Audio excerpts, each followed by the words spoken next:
Assalamualaikum warahmatullahi wabarakatuh. Waalaikumsalam warahmatullahi wabarakatuh. Bismillahirrahmanirrahim. Alhamdulillahi rabbil alamin. Wassalatu wassalamu ala ashrafil anbiya'i wal mursalin Sayyidina wa maulana Muhammadin wa ala alihi wa sahbihi ajma'in, amma ba'du. Saudara-saudara hadirin ma'asyiral muslimin rahimakumullah. Salah satu dari rukun iman yang 6 mengajarkan kepada kita untuk beriman dengan adanya hari akhirat, hari yang dimulai dengan kehancuran alam ini, yang dalam istilah kerennya disebut the last day of the world, di mana air laut tumpah ke darat, planet-planet bertabrakan, gunung meletus, bumi gempa, lalu semua yang bernama hidup mati. Terjadilah kebangkitan setelah mati itu dalam kehidupan yang disebut kehidupan akhirat. Pada kehidupan akhirat itu Allah jelaskan dalam surah Abasa ayat 34, Yauma yafirrul mar'u min akhihi wa ummihi wa abihi wa sahibatihi wa banihi likulli imri'in minhum yawma idzin sya'nun yughnih.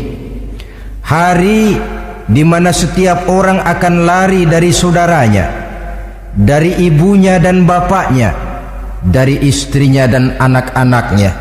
Setiap orang pada hari itu disibukkan oleh persoalannya sendiri-sendiri, sehingga sangat boleh jadi hari itu orang tua tidak lagi sempat memikirkan anaknya, seorang suami tidak lagi sempat memikirkan istrinya, seorang teman pun tidak akan sempat memikirkan teman. Tiap orang sibuk dengan persoalannya sendiri-sendiri untuk mempertanggungjawabkan kegiatan hidupnya ketika di dunia ini.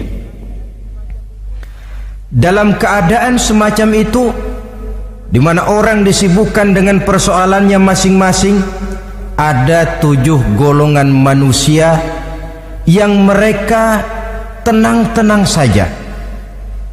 Orang lain bingung, mereka kalem. Orang lain kepanasan, mereka mendapat keteduhan. Siapa mereka? Inilah yang akan kita jadikan pembicaraan pada pertemuan kita kali ini. Bersumber dari sebuah hadis di mana bersabda Rasulullah sallallahu alaihi wasallam, Sab'atun yuzilluhumullahu yawma la zilla illa zilluh. Ada 7 golongan manusia, kata beliau, yang di akhirat nanti akan langsung mendapat perlindungan dari Allah. Padahal hari itu tidak ada lagi perlindungan selain perlindungan Allah, sehingga lantaran Allah langsung yang melindungi mereka, maka mereka tidak merasakan lagi kepanasan akhirat. Mereka tidak lagi merasakan kebingungan, mereka tidak lagi disibukkan oleh persoalan, lantaran mereka langsung dilindungi oleh Allah subhanahu wa ta'ala. Siapa gerangan yang 7 orang ini? Marilah kita lihat satu persatu dengan harapan mudah-mudahan kita termasuk salah satu di dalamnya. Amin ya rabbal alamin. Manusia pertama yang langsung mendapat perlindungan dari Allah, kata Nabi, imamun adil, pemimpin yang adil. Siapa sih pemimpin itu dan apa artinya adil? Saudara hadirin, Secara umum yang dinamakan adil ialah at-tawassut bainal amraini. Orang yang pandai mengambil sikap jalan tengah dari dua persoalan yang dihadapinya. Biasanya tidak berat ke kiri juga tidak berat ke kanan. Itu yang disebut adil. Orang yang tidak hanya sekedar bisa menuntut kewajiban dari seseorang, tapi juga bisa memberikan hak kepada orang itu juga disebut adil. Lalu pemimpin itu siapa? Setiap kita adalah pemimpin. Yang besar kecilnya kepemimpinan kita bergantung kepada apa yang kita pimpin. Dan sudah barang tentu bahwa setiap pemimpin akan dimintakan pertanggunggan jawab dari apa yang dipimpinnya. Seorang pemimpin yang adil, dia menaungi orang-orang yang dipimpinnya dalam kehidupan di dunia ini. Pantas kalau di akhirat nanti Allah langsung menaungi mereka. Oleh karena itu, pemimpin merupakan suatu amanah.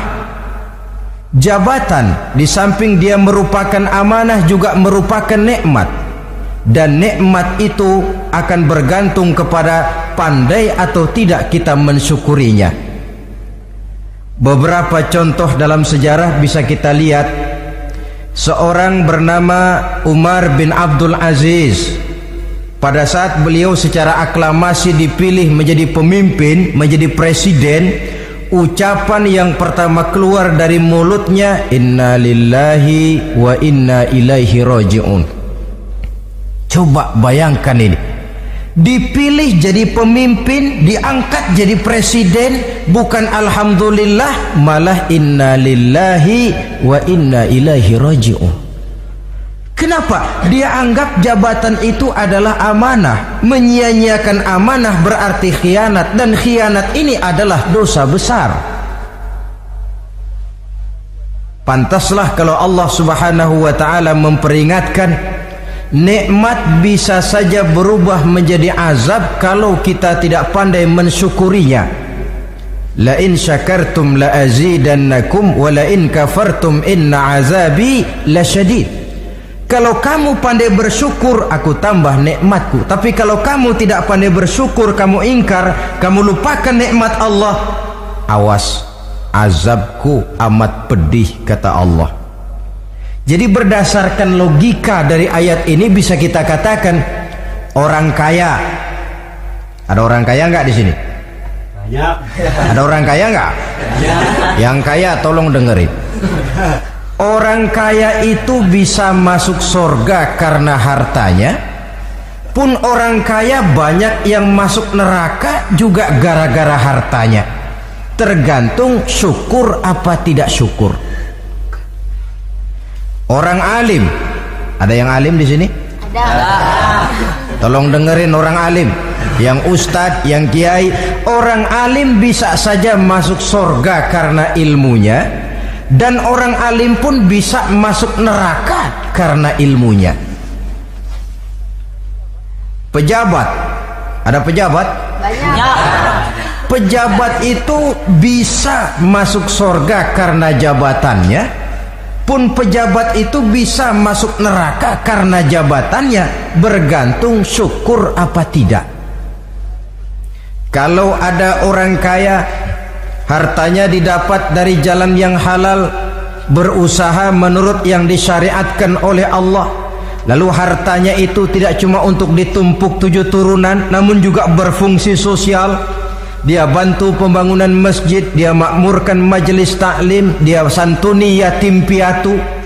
Orang kaya macam itu dengan hartanya insya Allah bisa sampai ke surga. Tapi kalau ada orang kaya, hartanya didapat dari segala macam cara, asal harta tercapai segala cara halal, perlu jilat atas, perlu injak bawah, perlu sikut kiri kanan, sikut kiri kanan. Setelah dapat harta lalu pelitnya 17 setan, tidak mau zakat, infak, apatah lagi sodako. Orang kaya macam itu dengan hartanya bisa masuk neraka. Na'udzubillah min. Ada orang alim, dengan ilmunya dia bimbing umat. Dia katakan yang halal itu halal, yang haram itu haram. Dia katakan yang hak itu adalah hak, yang batil adalah batil. Dia tidak peduli apapun resikonya. Orang alim semacam itu dengan ilmunya bisa sampai ke surga. Tapi kalau ada orang alim dengan ilmunya dia malah membodoh-bodohi orang yang memang sudah bodoh. Yang halal dibilang haram, yang haram dibikin remeng-remeng. Menjadi penjilat kesana kemari. Orang alim semacam itu bisa masuk neraka karena ilmunya. Begitu juga pejabat, pemimpin. Kalau dengan jabatannya sebagai pemimpin dia berlaku adil, menaungi rakyatnya. Orang besar salah dihukum, orang kecil salah juga dihukum. Tidak hanya pandai menuntut kewajiban, tapi juga pandai memberikan hak. Pemimpin yang adil semacam ini mensyukuri nikmatnya jabatannya, dia bisa sampai ke surga karena jabatannya. Tapi kalau dengan jabatannya dia berlaku sewenang-wenang, yang besar salah didiamkan, yang kecil salah segera ditegakkan hukum, hanya pandai menuntut kewajiban dari rakyatnya tapi tidak pandai memberikan hak, maka pemimpin semacam ini lantaran tidak pandai mensyukuri nikmat, bisa saja nikmat itu berubah menjadi azab. Oleh karena itu saudara-saudara, pemimpin menaungi rakyat, pantas kalau di akhirat nanti Allah langsung menaungi beliau. Siapa pemimpin? Tiap kita. Bapak pemimpin di rumah tangganya, ibu pemimpin bagi anak-anaknya, Pak Lurah memimpin di kelurahannya, Pak Camat memimpin di kecamatannya, pemuda pemimpin bagi dirinya sendiri. Akan dimintakan pertanggungan jawab. Kalian para remaja yang hadir di sini memimpin dirimu sendiri. Kau akan ditanya, tanganmu kau lebih banyak gunakan buat apa? Kakimu lebih banyak kau bawa jalan kemana? Lidahmu lebih banyak membicarakan apa? Dan hari pertanggungan jawab nanti kalian jangan berharap akan ada saksi dari luar. Saksinya anggota badan kita sendiri. Dalam surah Yasin Allah jelaskan, Al-yawma nakhtimu ala afwahihim wa tukallimuna aydihim wa tashhadu arjuluhum bima kanu yaksibun. Ada kan di surah Yasin? Ayat berapa? Pokoknya Yasin dah.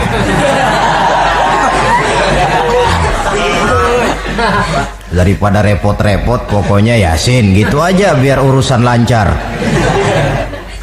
Al-yawma nakhtimu ala afwahihim, pada hari itu kami kunci mulut mereka. Jadi tidak pandai lagi mulut ini bicara. Wa tukallimuna aydihim, tangan-tangan mereka yang akan bicara kepada kami. Wa tashhadu arjuluhum, kaki mereka akan memberikan kesaksian bima kanu yaksibun, terhadap apa saja yang telah pernah mereka lakukan dalam kehidupan di dunia ini. Hari pertanggungan jawab. Oleh karena itu kalau kita memimpin diri sendiri, berlakulah adil kepada diri sendiri. Nah, lalu masalahnya memang kita mesti adil kepada siapa saja sih? Ada 3 hal pokok yang kita harus berlaku adil. Pertama, adil kepada Allah. Yang kedua, adil kepada sesama makhluk. Dan yang ketiga, adil kepada diri sendiri. Adil kepada Allah artinya apa?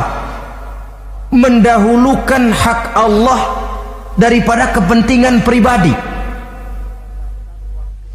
Kalau sudah datang waktu sholat asar misalnya, walaupun sedang enaknya latihan voli, berhentilah dulu sebentar. Sholat kita adil kepada Allah. Adil kenapa? Dalam contohnya dengan sholat misalnya, sholat itu kan sehari semalam 5 waktu yang wajib. Betul apa betul? Betul. 5 waktu. Lah sholat itu kalau sholat bagus taruhlah 7 menit. Kalau sholatnya itu kilat 4 menit. Ada lagi yang kilat khusus, nggak pakai perangko, 2 menit barangkali selesai. Taruhlah 5 menit kita ambil yang bagus. Kalau 5 waktu kali 5 menit kan cuma 25 menit.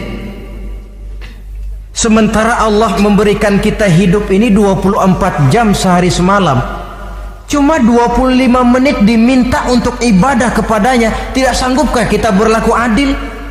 25 menit ini untuk menghadapmu ya Allah, sementara engkau telah memberikan restannya 23 jam 35 menit untuk hidup dalam sehari semalam. Mendahulukan hak Allah daripada kepentingan pribadi. Adil kepada Allah. Adil kepada yang kedua, adil kepada sesama makhluk. Adil kepada manusia, adil kepada binatang, adil kepada alam. Yang kalau prinsip keadilan itu kita langgar akan membawa efek bagi diri kita juga.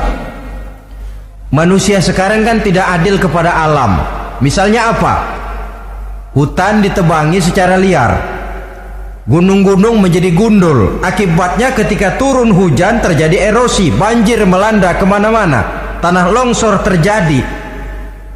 Akibatnya terkena manusia juga kalau mereka sudah tidak menjaga keseimbangan alam ini. Adil kepada orang lain, apakah itu namanya tetangga, teman, keluarga. Dan yang ketiga, adil kepada diri sendiri. Bagaimana pengertiannya? Mata ini punya hak untuk tidur, begadang terus tiap malam, tidak adil kepada mata. Nah, ini yang ketawanya paling kencang pasti tukang begadang ini.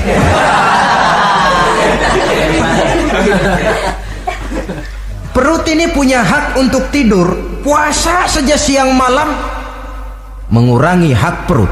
Adil kepada diri sendiri. Untuk kehidupan yang akan datang di akhirat, pasti akan kita temui, kita yakini keberadaannya. Yang oleh karena itu, kalau kebetulan kita ini adalah pemimpin, sekurang-kurangnya pemimpin bagi diri sendiri, marilah kita berusaha menjadi pemimpin yang adil, supaya nanti di akhirat Allah Subhanahu wa ta'ala memberikan perlindungan langsung kepada kita. Amin ya rabbal alamin. Ini yang pertama. Lalu yang kedua, orang yang akan langsung mendapat perlindungan dari Allah, syab nasha'a fi ibadatillah, orang muda yang tekun beribadah kepada Allah, anak muda yang rajin ibadah. Kenapa kok Nabi bilang anak muda bukan orang tua? Apa orang tua yang rajin ibadah Allah enggak senang? Tentu Allah senang. Cuma Allah lebih senang lagi kalau ada anak muda yang rajin ibadah. Sebab apa? Kondisi psikologis.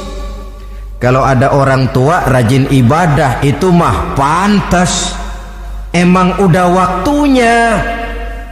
Ada orang sembayangnya rajin, masuk masjid, masuk maghrib, keluar isya, malam tahajud, tahlilnya mantap. Umurnya berapa? 70. Enggak istimewa, itu memang sudah mestinya. Lagian kalau sudah 70 masih bandel aja, kapan mau taubat? Tapi kalau ada anak muda, darahnya masih mengalir dengan panas, dia masih berusaha mencari bentuk-bentuk kepribadian dalam dirinya, dia masih mudah terpengaruh oleh lingkungan, tapi dia sanggup memblokir itu, disalurkannya di jalan Allah, dia tekun beribadah. Allah cinta betul pemuda semacam itu, sehingga nanti di akhirat mereka langsung mendapat perlindungan dari Allah Subhanahu wa ta'ala. Amin. Selalu pembangunan yang mengarah kepada modernisasi diikuti dengan proses pergeseran nilai. Dalam kondisi semacam ini, kehidupan remaja pemuda yang masih mencari identitas dan pembentukan kepribadiannya mudah terpengaruh oleh hal-hal yang ada di sekelilingnya. Sehingga sangat boleh jadi apa yang dianggap orang dulu tabu lalu dianggap biasa, yang aneh-aneh malah dijadikan model, yang dilarang malah nekat diterjang, di mana norma dan kaedah-kaedah moral tidak lagi mendapat perhatian yang wajar. Dalam kondisi semacam ini terjadilah proses peluncuran moral, dan hampir di mana-mana kehancuran suatu bangsa dimulai dengan kehancuran moral daripada generasi mudanya. Oleh karena itu pemuda yang tekun ibadah ini sangat positif dampaknya dalam kerangka pembangunan umat. Pak, ibadah itu apa sih? Kalau jadi pemuda yang tekun ibadah, apa kemana-mana mesti bawa tasbih? Mungkin. Apa mesti pakai peci terus? Boleh jadi. Apa kemana-mana mesti pakai kain sarung? Ya tidak juga. Ibadah kan artiannya luas.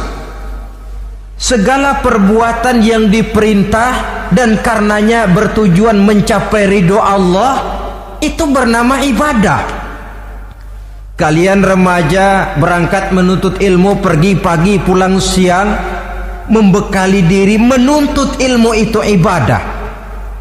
Kalian pulang ke rumah, ibu bapak memerintah taat kepada orang tua, ibadah. Membersihkan lingkungan, ibadah. Bahkan jaga di waktu malam pun, kalau untuk dengan niat bismillah, saya jaga malam ini untuk ketenangan rakyat supaya mereka tekun dan tenang melaksanakan ibadah, itu tercatat sebagai amal soleh yang bernilai ibadah. Jadi tidak cuma sekedar sujud, tidak cuma sekedar baca Quran, seluruh aspek kehidupan manusia yang diperintah Allah dan yang bertujuan mencari ridho Allah itu bernilai ibadah. Pemuda yang tekun melaksanakan ibadah kepada Allah, apalagi terutama adik-adik remaja yang hadir pada kesempatan ini, masa muda itu masa yang paling indah memang. Sampai orang Kulon bilang there is not delightful memorize. Iya, barat itu kan Kulon. Saya lebih senang pakai orang Kulon saja. There is not delightful memorize and then the youth moment. Bahwa tidak ada masa yang lebih indah selain masa muda. Tapi masa muda yang katanya indah itu sebentar. Sebentar sekali. Kalau kita tidak pandai memanfaatkannya dengan sebaik-baiknya, boleh jadi dia akan hilang tanpa sesuatu yang ada artinya buat hari depan. Dan hari depan itu sebagian besar ditentukan oleh masa muda sekarang ini. Karena itu kepada yang muda saya berpesan, pergunakanlah masa muda itu dalam ketekunan beribadah kepada Allah. Ibadah dalam artian yang seluas-luasnya. Jangan seperti pepatah orang itu, kelapa muda katanya kupas-kupasin, kelapa tua tinggal batoknya. Selagi muda puas-puasin, udah tua tinggal bongkoknya. Iyalah, kalau dipuas-puasin dalam arti yang positif boleh. Mumpung masih muda, puas-puasin nuntut ilmu. Mumpung masih muda, puas-puasin ibadah. Mumpung masih muda, puas-puasin berbakti kepada kedua orang tua. Puas-puasin dalam artian yang positif tentu saja bagus. Tapi kalau puas-puasin dalam arti menghambur umur untuk sesuatu yang mubazir, bergadang di pinggir-pinggir jalan, lalu mulai berkenalan dengan morfin, narkotik, ganja, terperangkap oleh budaya-budaya modern yang menyesatkan, terpancing oleh model-model baru yang kelihatannya menarik tapi sebenarnya tidak bermanfaat, entah pada akhirnya akan mendatangkan penyesalan kepada kita saja. Coba, belakangan ini saya dengar di Jakarta akan ada satu festival yang disebut festival ngeceng.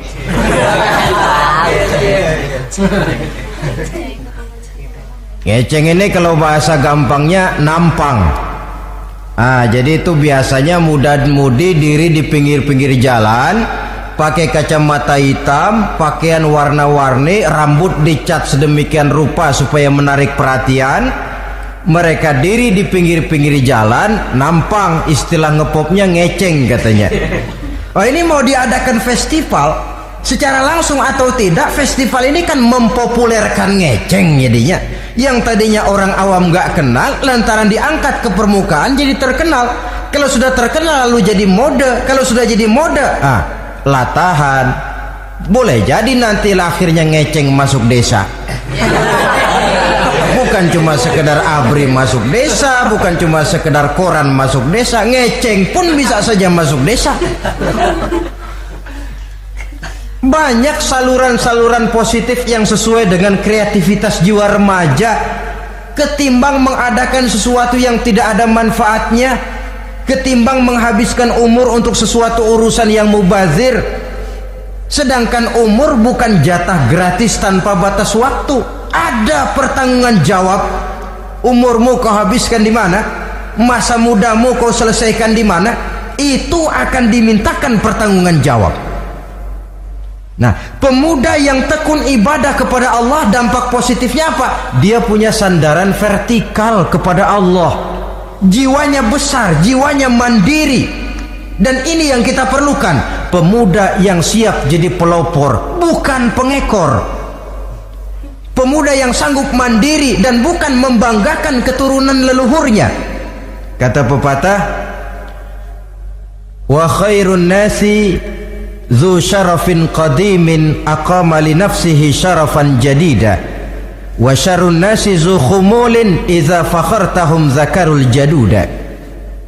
Generasi yang baik adalah generasi yang punya kejayaan masa lalu, dan buat mereka sendiri mereka mampu mendirikan kejayaan yang baru. Artinya nenek moyangnya memang orang-orang terhormat, tapi dia mampu mandiri mendirikan kehormatan itu bagi pribadinya. Sebaliknya, generasi yang paling jelek adalah generasi pemalas, yang kalau orang lain kelihatan lebih hebat, dia sebut-sebut nenek moyangnya. Lo sih belum apa-apa, bapak gua dong, bapak gua katanya. Lu sih belum apa-apa, om saya dong, tante saya dong. Kerjanya cuma membangga-banggakan leluhur, dia sendiri tidak ada apa-apanya. Ini generasi yang paling jelek. Kalau orang kelihatan lebih hebat, dia sebut leluhurnya, sementara dia sendiri nol nilainya tanpa ditunjang oleh fasilitas leluhurnya. Pasukan pemuda mandiri macam ini yang kita perlu, bukan sekedar pasukan pemuda oke bos, kulunun yes sir, yes man, kumaha juragan wae.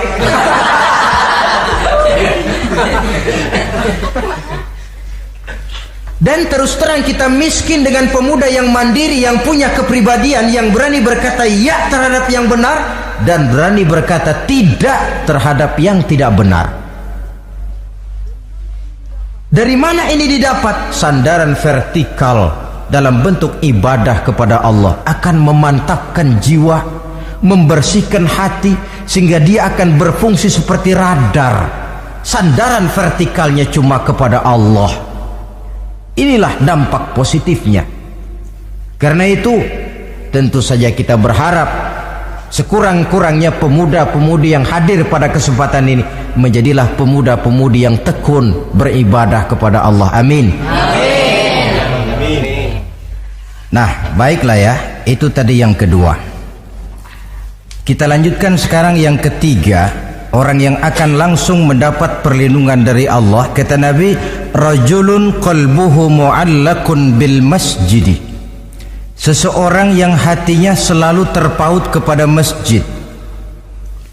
Apa arti terpaut kepada masjid ini? Apa orang yang gak pernah keluar-keluar dari masjid? Tentu saja bukan. Apa gunanya di dalam masjid terus kalau kerjanya cuma tidur doang?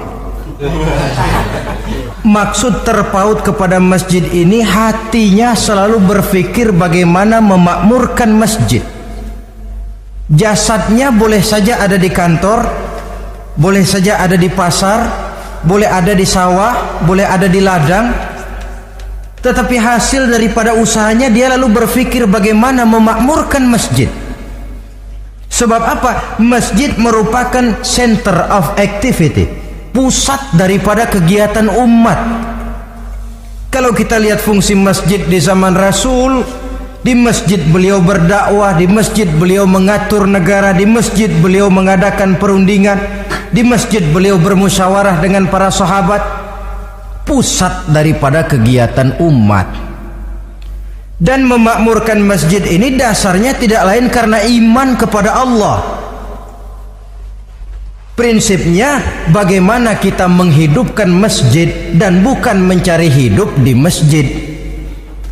Kalau sudah prinsipnya dibalik, bukan menghidupkan masjid tetapi mencari hidup di masjid, saya khawatir masjid akan ambruk. Nyatanya kadang-kadang masjid kita ini fungsinya belum maksimal. Kadang-kadang ada kok masjid yang bukanya cuma seminggu sekali. Jumat pagi jam 9 masjid buka, Jumat jam 2 tutup, buka-buka lagi Jumat depan. Seminggu sekali. Kelemahan lainnya manajemen masjid. Terus terang sajalah kita bicara. Kadang-kadang pengelolaannya ketua masjid bapaknya, khatib mantunya, sekretaris ponakannya, imam Bilal cucunya, gak ada orang lainnya. Ya kalau bagus kepengurusannya tidak apalah, tapi kadang-kadang kelemahannya ialah bagaimana menciptakan manajemen masjid yang baik sehingga masjid bisa berfungsi sebagaimana fungsinya di zaman Rasulullah sallallahu alaihi wasallam. Apalagi belakangan ini ada kecenderungan yang membuat kita optimis, gembira.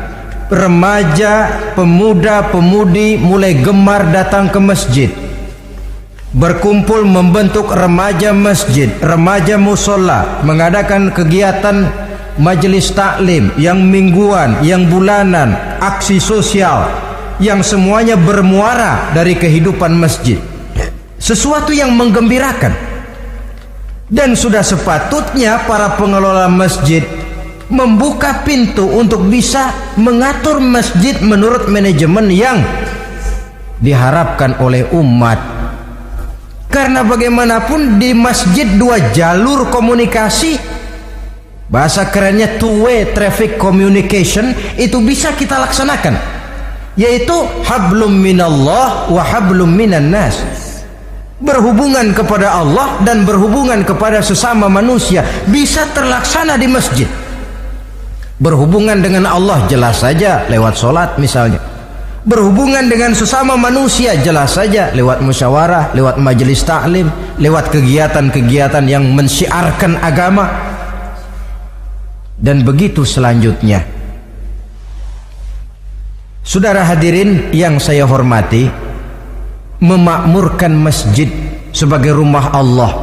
Sebab dalam hadis kursi Allah katakan, inna buyuti fil ardi al masajid wa inna zuwari fiha ummaruha.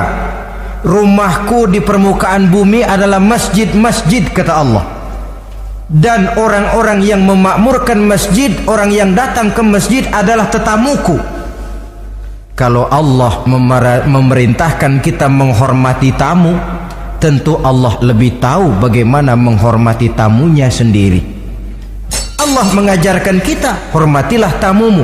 Sekarang kita yang menjadi tamunya Allah dengan datang ke masjid, dengan memakmurkan masjid, Allah lebih tahu menghormati tamunya.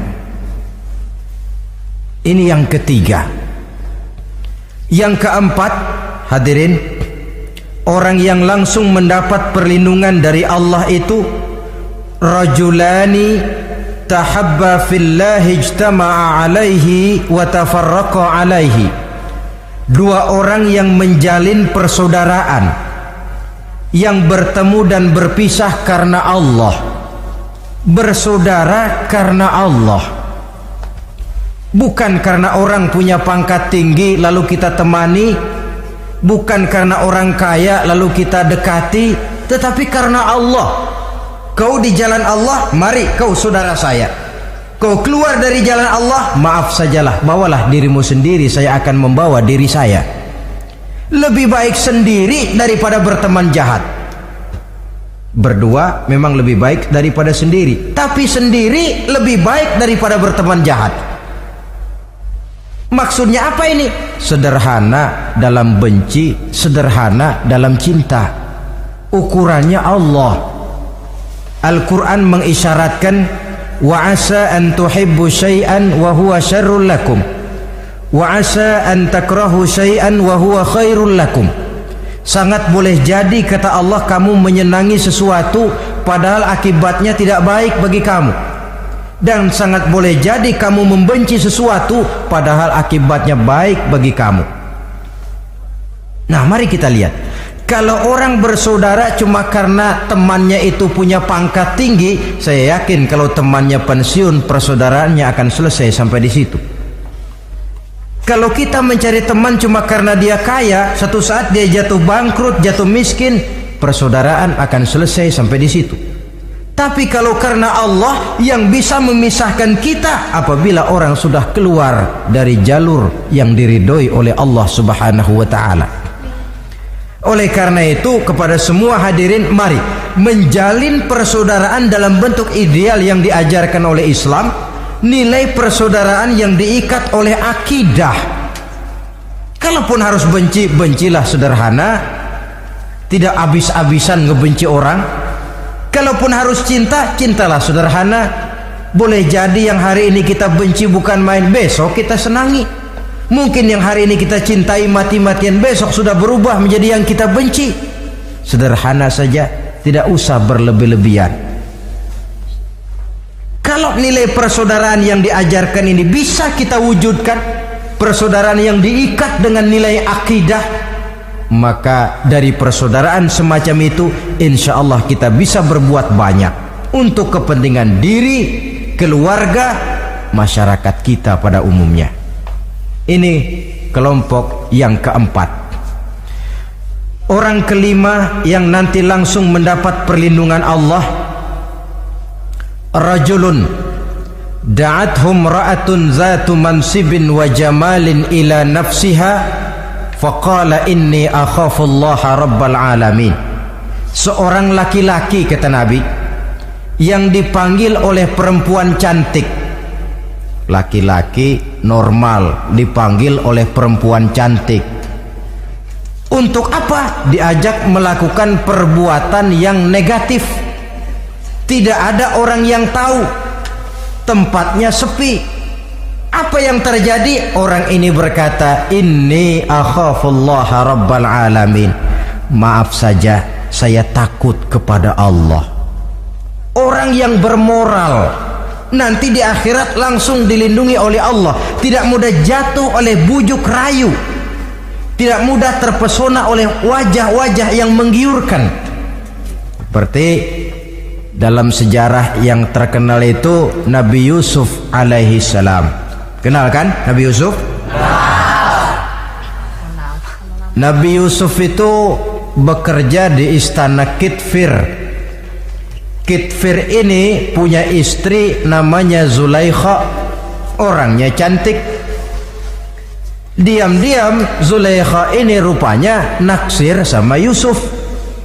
Satu hari suaminya tidak ada di rumah, pintu dikunci-kunciin. Setelah pintu semua terkunci, dia panggil Nabi Yusuf, "Hai Talak, Yusuf, sini." Kata Yusuf, "Mau ngapain?" "Pokoknya sini." "Iya, mau ngapain?" "Iya, kayak orang-orang, ngapain sih?"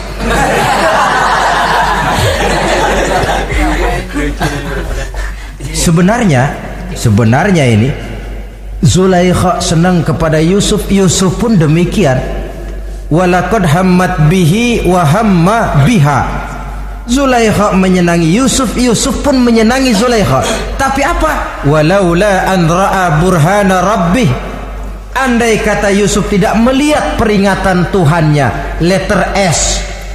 Yusuf, ini bukan pekarangan ente, dilarang parkir di sini. Sehingga walaupun tidak ada yang tahu, tidak ada yang melihat, Nabi Yusuf selamat dari bujuk rayu Zulaikha. Mempertahankan nilai-nilai moral di tengah kemajuan zaman memang merupakan pekerjaan yang tidak ringan, merupakan pekerjaan yang sangat berat. akan ada saja cobaan, akan ada saja gangguan yang kita temui di sepanjang perjalanan hidup ini. Tapi sebaliknya, kalau orang sudah tidak lagi menjunjung moral yang tinggi, lalu hidup menurut selera sendiri-sendiri, ya kita lihatlah lahirnya kebudayaan kumpul kebo yang diawali dengan free sex yang mengarah kepada summon living alias hidup bersama tanpa nikah. Memang sebabnya boleh jadi macam-macam. Mungkin karena broken home, nggak merasa diperhatikan di rumah, ibu bapak sibuk lalu anak mencari kesibukan sendiri. Mungkin karena tekanan ekonomi dalam kehidupan miskin, lalu ada yang menawarkan kerjaan, tidak taunya malah dilemparkan ke lembah hitam. Mungkin juga karena pengaruh pergaulan dari lingkungan baik-baik lalu berteman dengan yang tidak baik, hanyut ditelan arus pergaulan. Mungkin juga pengaruh kebudayaan yang dia tonton, buku yang dia baca, film yang dia lihat, ikut mewarnai dan membentuk kepribadiannya. Tapi apapun alasannya, satu hal yang jelas, semuanya berangkat dari rapuhnya pegangan orang kepada nilai-nilai agama. Sebab sumber nilai moral yang tertinggi tidak lain agama adanya. Intinya apa? Intinya tidak lain, orang yang beragama itu meyakini bahwa kemanapun dia pergi, dimanapun dia berada, Allah selalu melihat yang dia lakukan. An ta'budallaha ka'annaka tarahu fa illam takun tarahu fa innahu yaraka. Begitu yang kita pelajari dalam ihsan. Engkau beribadah kepada Allah seolah-olah kau lihat Allah. Kalaupun Allah tidak kau lihat, yakinlah Allah melihatmu. Jadi kalau saya sendiri, yang kedua itu Allah. Dibujuk rayu oleh cewek cakep, ayo dah bang, nggak ada orang, kita cuman berdua. Dia bilang enggak, kita nggak berdua, bertiga. Berdua bang, bertiga. Yang ketiga siapa? Lu, gue, Allah, tiga.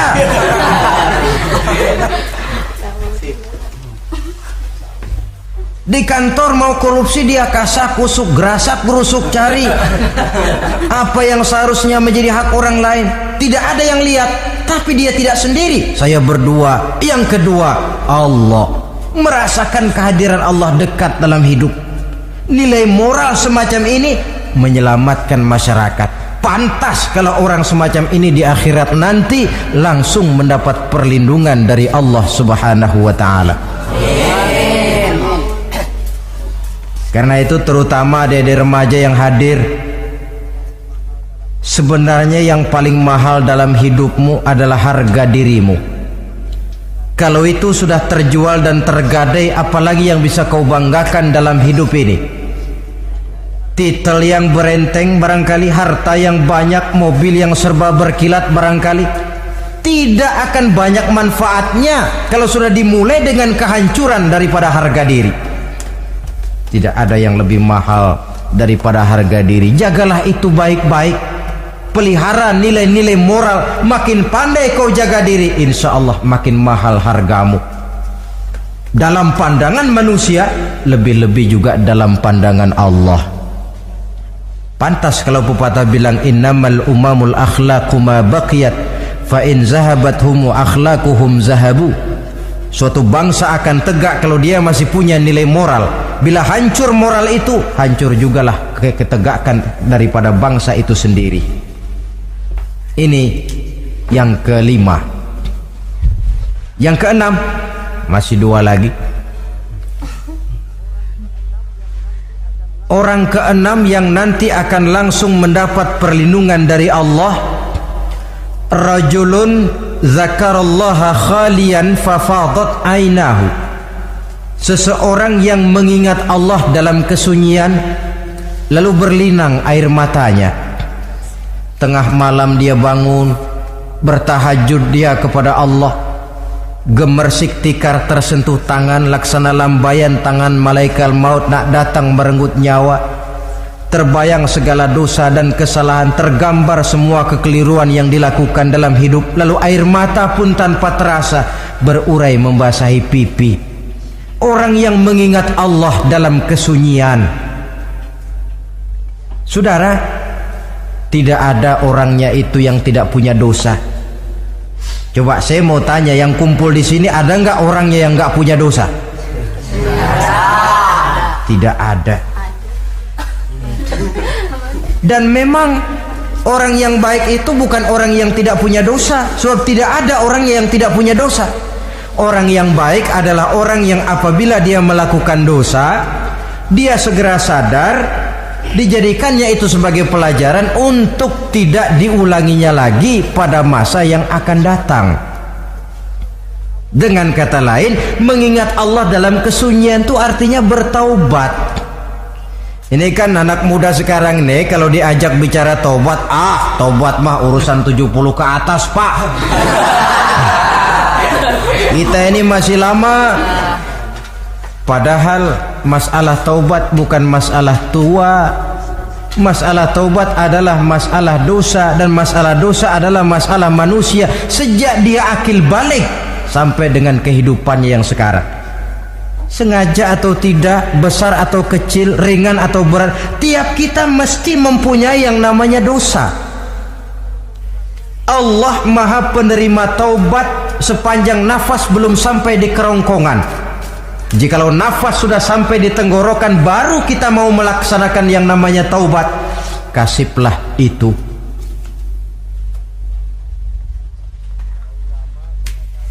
Para ulama mengatakan, la saghair ma'al istimrar wala kabair ma'al istighfar. Tidak ada dosa kecil kalau ditumpuk terus, dan tidak ada dosa besar kalau diikuti dengan istighfar, permohonan ampun kepada Allah. Jadi jangan menganggap ini dosa kecil, ini dosa kecil, ditumpuk-tumpuk lah jadi gede juga.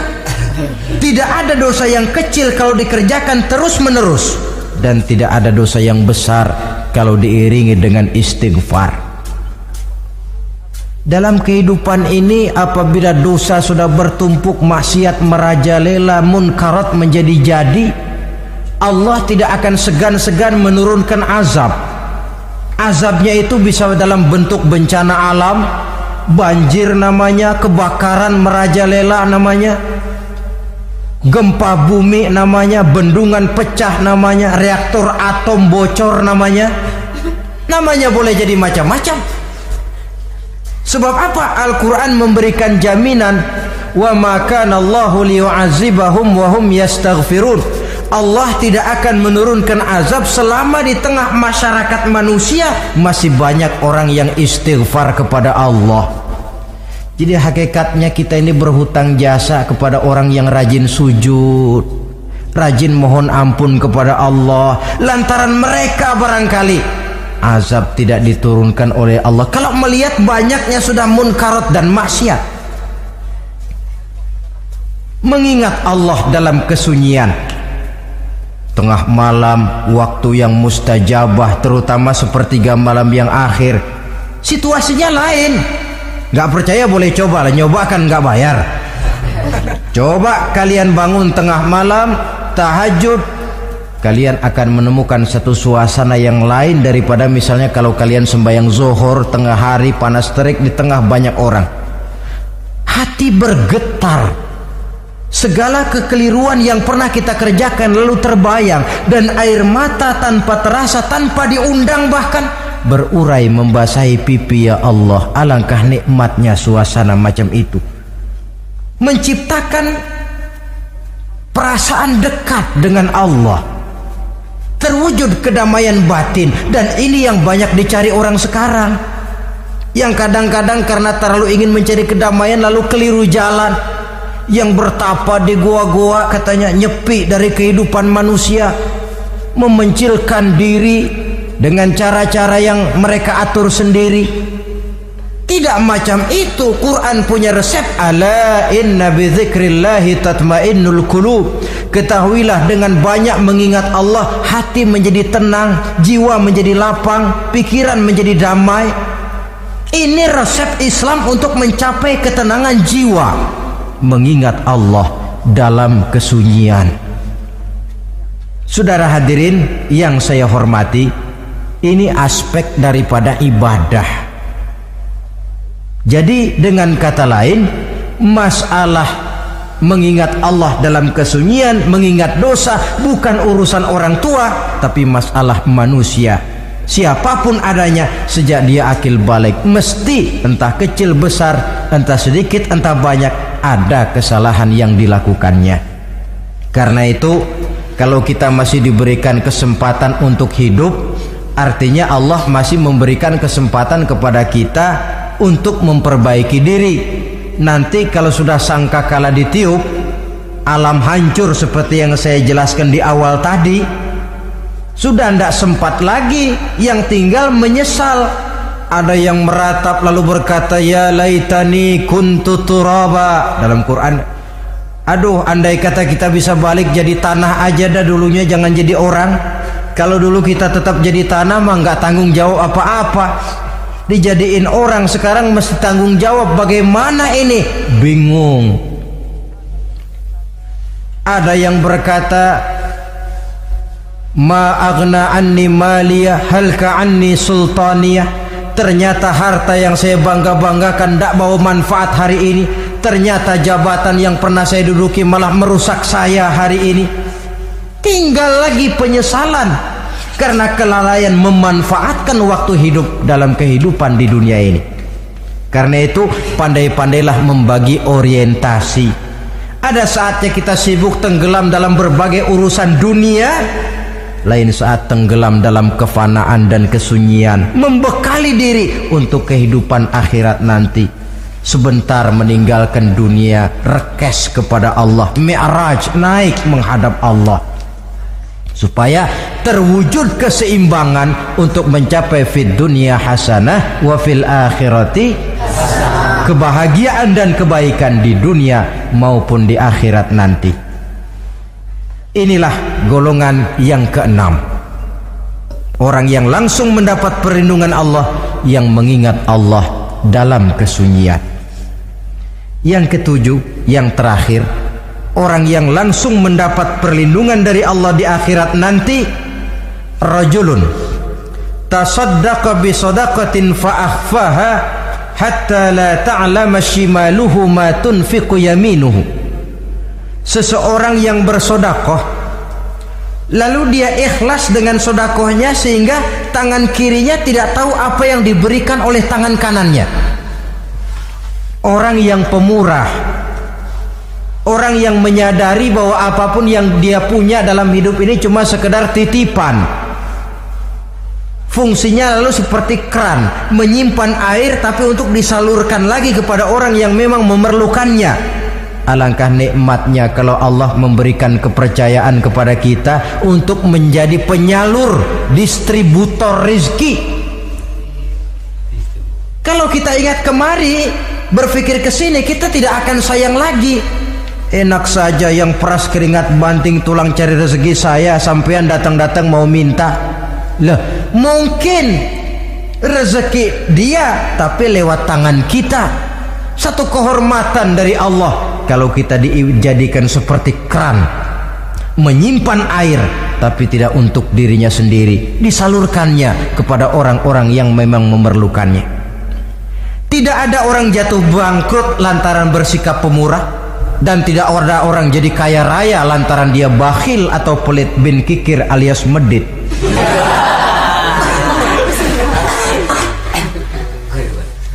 Dalam kitab Riyadhus Shalihin kita baca tiap pagi ke alam ini turun dua malaikat. Cuma kita nggak tahu. Dua-duanya berdoa. Yang sebelah kanan berdoa, yang sebelah kiri berdoa. Kata yang sebelah kanan doanya tiap pagi ini. Kata yang malaikat yang satu dia berdoa, Allahumma a'ti munfiqan khalafa. Ya Allah, kepada orang-orang yang suka infak, kepada orang-orang yang suka memberi, kepada orang-orang yang pemurah, gantilah mereka dengan yang lebih baik dari apa yang telah mereka berikan. Lalu malaikat yang satu berdoa, Allahumma a'ti mumsikan talafa. Ya Allah, kepada orang-orang yang mumsik, bakhil, kikir, berilah mereka kerusakan dan kebinasaan di dalam harta mereka. Maka lihat sajalah, Orang kaya tapi pelit, ada saja jalan yang kira-kira duitnya bakalan jadi keluar dan gak ada pahalanya. Apa kena musibah lalu berobat sekian juta, apa kemalingan, apa ditipu orang, ada saja cara duitnya keluar yang gak ada pahalanya.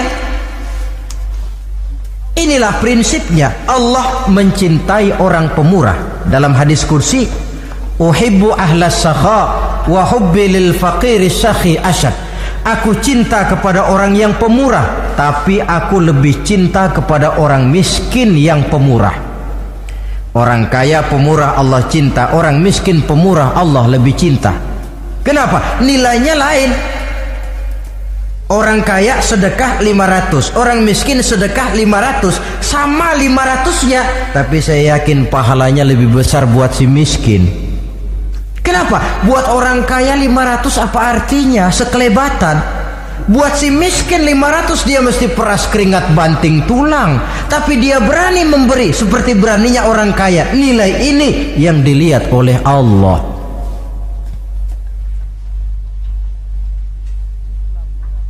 Islam mengakui hak milik pribadi, tapi harus berfungsi sosial. Di dalam harta yang kita miliki itu ada haknya masjid, ada haknya yatim, ada haknya madrasah. Dan Allah subhanahu wa ta'ala bisa, saya katakan di awal tadi, merubah nikmat menjadi azab kalau kita tidak pandai mensyukurinya. Bersyukur kalau diberikan harta artinya mempergunakan harta itu sesuai dengan kehendak yang memberinya. Allah memberikan harta kepada kita. Apa yang Allah kehendaki? Supaya harta itu berfungsi sosial. Milik pribadi silahkan, tapi berfungsi sosial dalam kehidupan.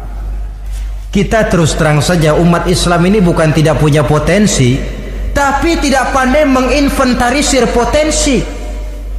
Apa tidak ada orang Islam yang kaya? Banyak. Yang belum banyak yang mau berbuat atas nama dan untuk kepentingan agamanya. Kalau buat pribadinya berani bukan main.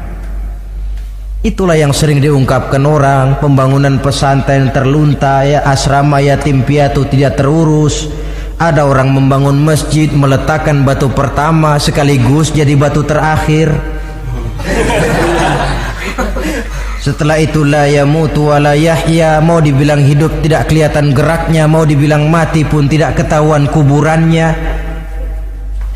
Kurangnya kesadaran akan arti amanah dan titipan dari Allah. Lahirlah korun-korun abad 20. Kalian tahu sejarah korun? Saking kayanya korun, kunci gudang hartanya itu saja onta yang bawa. Itu baru kunci itu, onta yang bawa. Ketika orang tanya, anna laka hadza ya korun, hartamu begini banyak dari mana kau dapat korun? Ya saya usaha, tidak ada hubungannya sama Tuhan katanya. Apa yang terjadi? Lantaran kekurang ajarannya melupakan nikmat, korun dan seluruh harta bendanya ditenggelamkan Allah oleh gempa bumi. Makanya orang sekarang kalau dia macul ketemu harta, apa katanya? Gue dapat harta karun. Peninggalan si korun itu barangkali dahulunya.